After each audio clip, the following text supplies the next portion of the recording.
কিরে মিঠুন, তোর যে মোটে দেখা সাক্ষাৎ পাওয়া যায় না। আরে বন্ধু কি যে বলবো, হঠাৎ করে বিয়ের সাথে করে ফেলেছি, এই জন্যই রাস্তাঘাটে তেমন একটা আসতে পারতেছি না। আরে তুই বিয়ে করেছিস, এ তো খুশির সংবাদ, কিন্তু দাওয়াত করলি না তো। আরে কি করে খুশির সংবাদ হয় রে বন্ধু, বিয়ে তো ঠিকই করেছি, কিন্তু মেয়ে দেখতে একদম কালা কুসকুসিয়ে, একদম ভালো না। আরে বন্ধু, এ তো ভারী কষ্টের সংবাদ।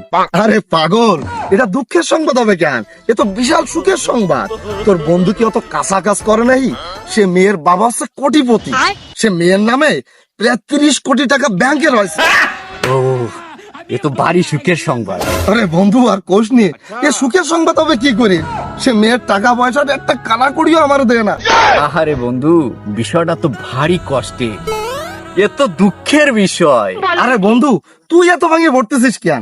আরে এ তো মোটো দুঃখের বিষয় না, এ খুব আনন্দের বিষয়। সে মাইয়ে আমার জন্য খুলনা শহরের পরে একটা বড় বাড়ি কিনে দিয়েছে। ওরে কলি কি তুই, খুলনার পরে বাড়ি, এ তো খুবই খুবই ভালো সংবাদ। ওরে না রে বন্ধু, মোটা ভালো সংবাদ না, সে বাড়িটা আমার গত রাত্রি পুড়ে ছাই হয়ে গেছে। আহারে বন্ধু, কি সংবাদ শোনালি, এ তো ভারী কষ্টের বন্ধু, ভারী কষ্টের, তুই কষ্ট পাস না। আরে কি বলিস বন্ধু, এটা দুঃখের সংবাদ হতে যাবে কেন? এইটা হচ্ছে সব থেকে সুখের সংবাদ, সব থেকে আনন্দের সংবাদ বন্ধু।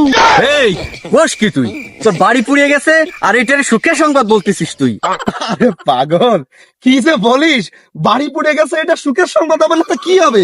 আমার ওই পুরা বাড়ির মধ্যেই, জ্বলন্ত আগুনের মধ্যেই আমার ওই কালা কুসকুসে বউটা ছিল, সব পুড়িয়ে পুরো ছারখার হয়ে গেছে। তুই তুই বলে সত্যি পাগল হয়ে গেছিস, বুঝছিস? এক তোর বাড়ি পুড়িয়ে গেছে, বউ পুড়িয়ে গেছে, আর একবার একটা ভালো সংবাদ, একবার খারাপ সংবাদ, তোর সাথে থাকলে আমি পাগল হয়ে যাবানি। এ দে ভাই, এই আরো একটা ভালো সংবাদ আছে, তাড়াতাড়ি শুনে যা।